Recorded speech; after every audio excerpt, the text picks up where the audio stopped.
So for today's podcast, we're going to recap last night's school board meeting. Dr. Smith, you're back with us again. We do this every other Tuesday to really go through what happened at last night's Board of Trustees meeting. And speaking of the Board of Trustees, Ann Ennis is joining us today. And you have been on the school board now for 2 years. So thank you for taking the time and welcome to the podcast. Thank you. Thank you. We're going to go through the agenda from last night. And as we always do, Dr. Smith, you'll take us through some things. And Ann, certainly chime in if there's anything you want to share from being certainly part of the meeting last night. So if you want to just take it from here, Dr. Smith. You bet. And thanks for joining us. So this is the EVSC webpage. If you look on or at About Us, and then click on Board of School Trustees on Board Docs, then you will be able to click on Board Docs. This is just an easy way to access Board Docs. There are other ways, but I think this is the easiest for EVSC. Once again, it'll pull up the meeting times. Click on that, and we're talking about last night's meeting. This is Tuesday, March the 8th or the 9th, so we are looking at Monday, March the 8th. Look at the agenda, and then let's just go right into the consent items, if we will. Sure. Allowance of payments, really a smaller amount over that 2-week period of time than what we traditionally see. Typically runs, at about $10 million. This was $8.1 million. And if you would like to click on that to see the details, you certainly can do that. And once again, if you have any questions about these, don't hesitate to email or call. We'll be happy to answer those. But 14 pages of detail here. And it's all right there. All right here. I won't go into great detail because we do this every other week. Something that is somewhat unusual because we only take this to the board once a year, but this is the calendar for every board meeting for the next academic year. So if you're interested in attending board meetings or listening on our radio station, WPSR, you have the dates for the next academic year. And those will be posted on our website as well. And one thing I did think that was interesting, you shared with the board, Dr. Smith, and that is we have to make sure that those dates for scheduled meetings align with things that we have to get approved by the board. I mean, we're not just picking those dates randomly out of the calendar when we look to the next year. A huge driver for this is the budget calendar and when we have to have certain things approved by the board for our annual budget. Okay.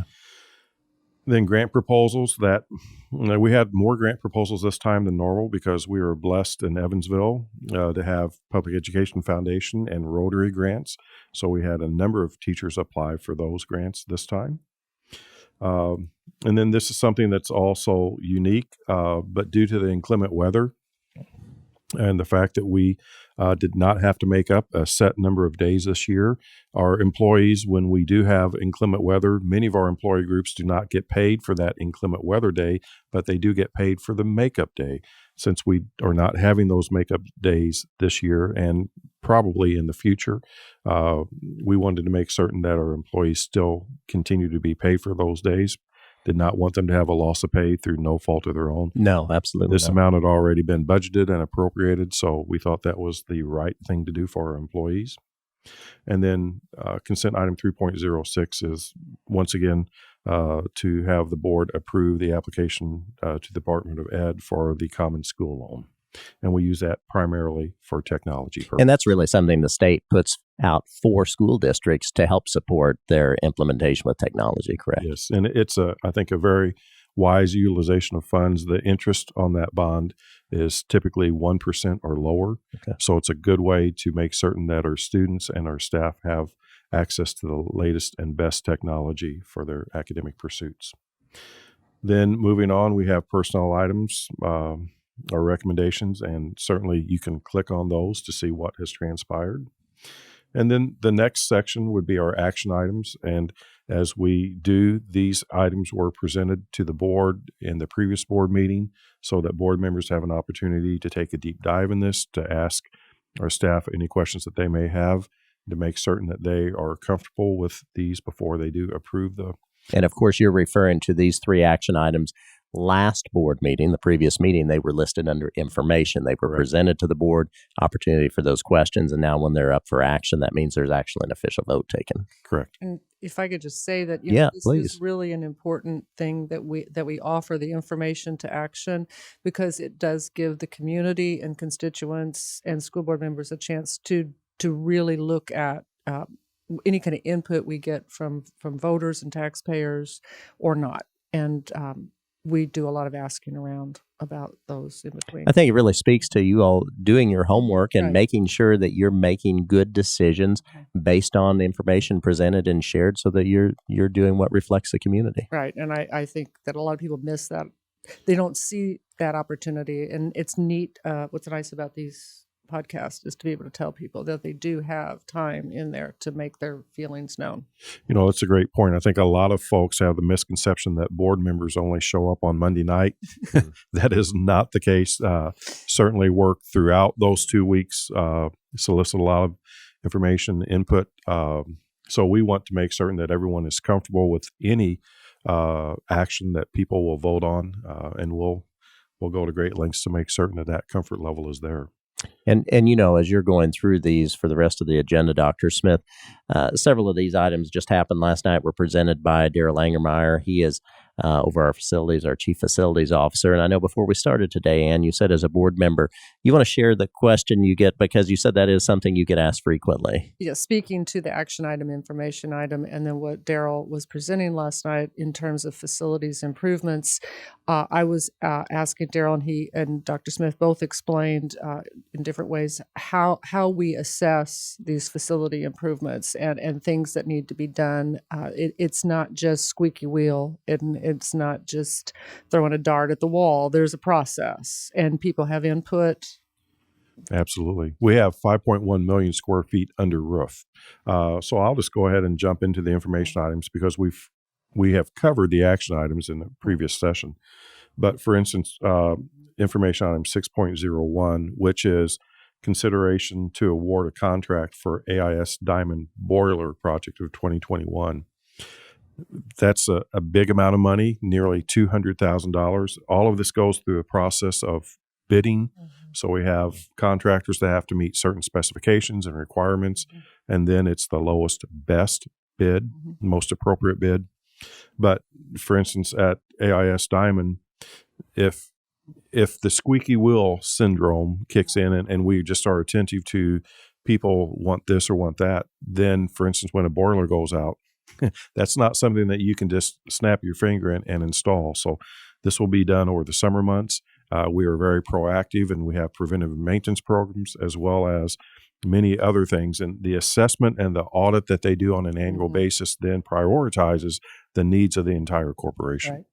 So I appreciate you pointing that out, because I think that does kind of pull the curtain back and reveal how decisions are made. Right.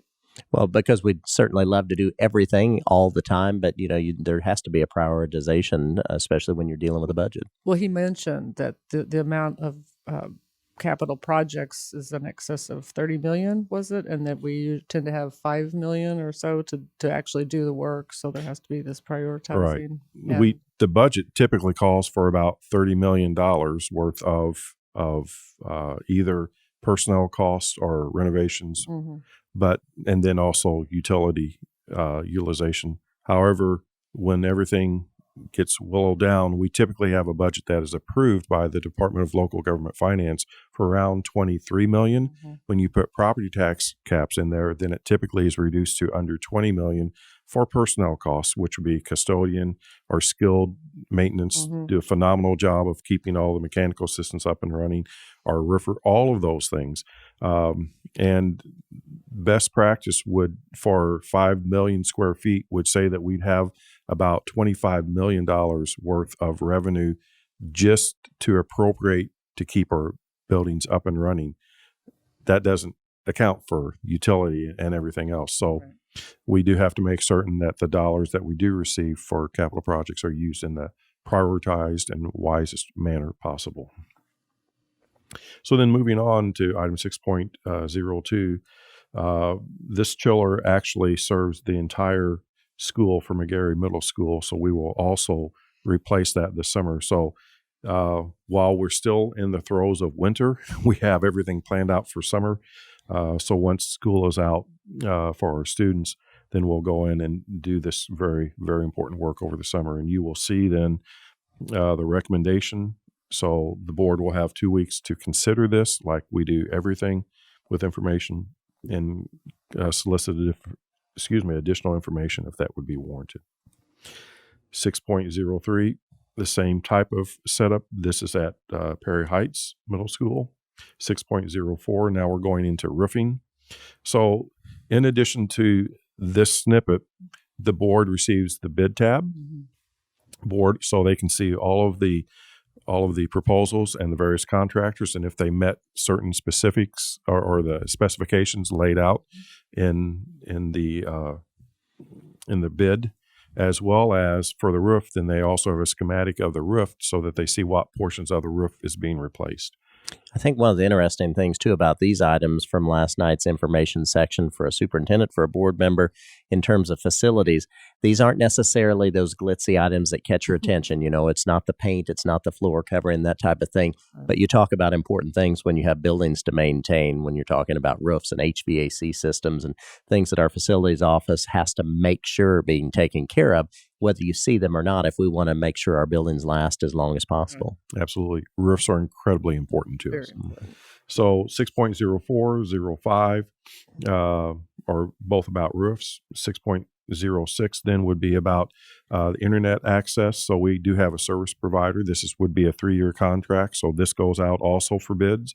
We also have then and as you can read here, the FCC Form 470, which requires us to do certain things. All of that is met as it should be.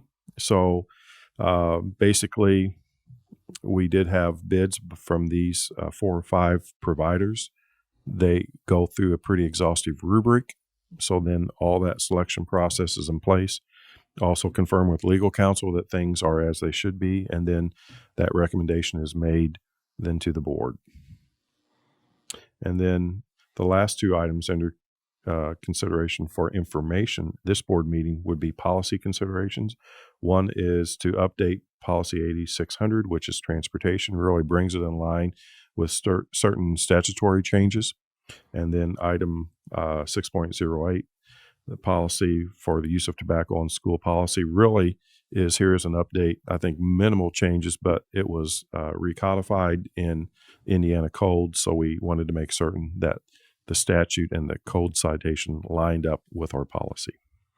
And really, that takes us through last night's school board meeting. Great, really, a board meeting that's a great example of those things that have to be approved, considered, voted on, and items that will then, several items here on information that will move forward. And 2 weeks from now, we'll be looking at those as action items when you will be asked as a board member, along with your 6 colleagues, to vote. And so, we thought we'd take some time here too now after we're done going through the board agenda with you here, Trustee Ennis, and that is to talk a bit about what has come up at the last 2 board meetings prior to last night. And that was, we had joint resolutions. One was with our local Teachers Association. Another one was with many area in the southern part of the state, school corporations and their respective teacher associations, and talking about things like House Bill 1005, which of course we've expressed some concerns about legislation like that and related Senate bills because of what it could do to funding for public schools in the state of Indiana. And then we've even talked about some of the language that we would like to see if legislation like that does go forward. So I don't know, Ann, we'll just throw it to you, and you want to talk about, because I know you've been active with this even well before you became an elected school board member. Yes. Beginning in 2009 and 2010, when we opened up in Indiana the school choice voucher program, I as a person who's supportive of non-public schools and the mission and ministries that they serve in the community, I have long been concerned about the accessibility, in truth, for non-public schools in actually who has that choice going in. I've done extensive research over the years. This is why I ran for state rep several years ago. One of the reasons I ran for school board, because I wanted to have more credibility with this. is the fact has always been, shortly after the original voucher program was introduced in 2010 budget, I guess, was that if you looked at non-public schools' enrollment standards and enrollment application processes, you see that there is an enrollment application, as I just alluded to, that uses grades and performance and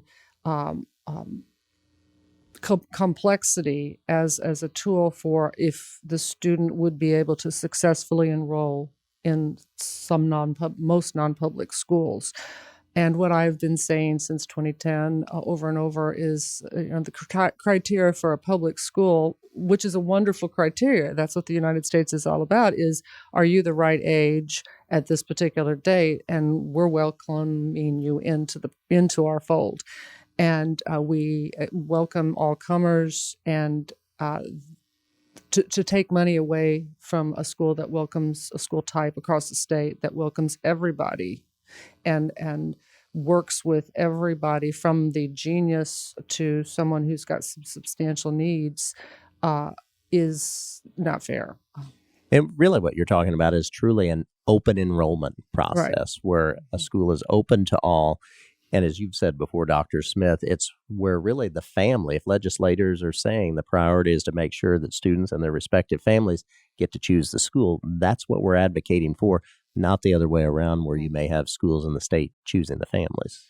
Correct. And completely agree with Trustee Ennis. This is not about public school versus private school, although I think some people want to make it into that. Mm-hmm. We've been very clear that proponents of House Bill 1005 and similarly situated legislation continue to say, well, this expands the choice that parents have. If that truly is their intent, then they could easily insert language into House Bill 1005 language that would say if parents receive a choice scholarship for their child, then they will have the ability to enroll any non-public or any private school of the parent's choice if that school accepts school choice voucher students.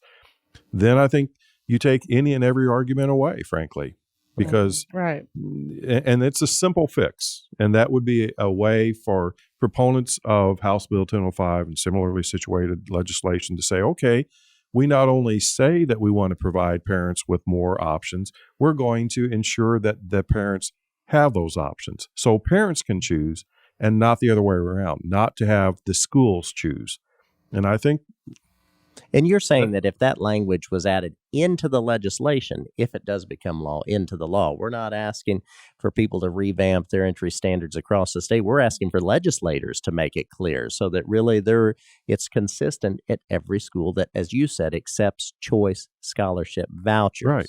Well, I've had conversations over the last 2 years with state representatives from southwestern Indiana who have indicated that they support that they support the idea that if it is a school choice voucher, that it should be able to be used at the discernment of the parent and not have the application process and the discernment of school staff as to whether they want to accept that voucher. So I think the General Assembly is friendly to this idea, and then that just all hands on deck. It makes it much better for the student because this is, in the end, as we all know, and as non-public schools know too, it is about the children, and it is about educating the workforce for tomorrow, and it is about getting our children to become good citizens and productive citizens, and we need everybody's help with that. But to offer a voucher that is then the student is rejected because of performance issues or because of other complexities, that's not a choice left to the parents that way, and it's disingenuous to call it that. Well said. From the General Assemblies. Well said. And the board, through its leadership, I think has provided tremendous opportunities for parents and for students within EVSC through our innovative models, through all of the opportunities that our students had the opportunity last night to attend the honors band concert, high school honors band concert. There are so many things that our students have access to that I think we take a great deal of pride in. Medical Professions Academy, early college, new tech, so many innovative models and opportunities for our kids. Well, the Southern Indiana Career and Tech Center, which pulls Absolutely. from everybody around, even surrounding counties. I mean, that program is a career builder, and the funding for that, and the teachers for that, and the funding for whether it's the advanced mathematics or advanced sciences, or then RAMP and Career and Tech Center programs.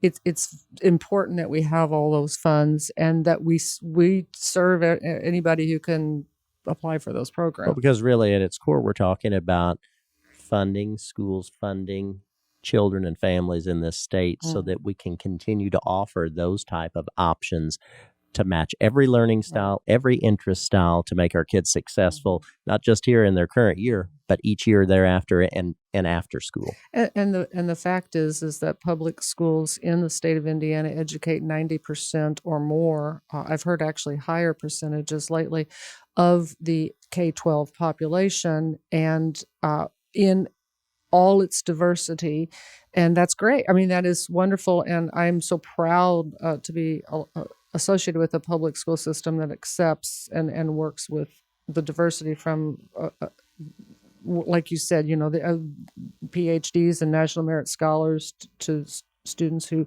need some special care, but the money, a lot of the new money coming out of the state is going to schools that could complement that service if they would open their doors to complementing that service and have the enriching experiences that our students have, but are being allowed by the state and the General Assembly and representative senators need to look at how schools are curtailing the parents' choices.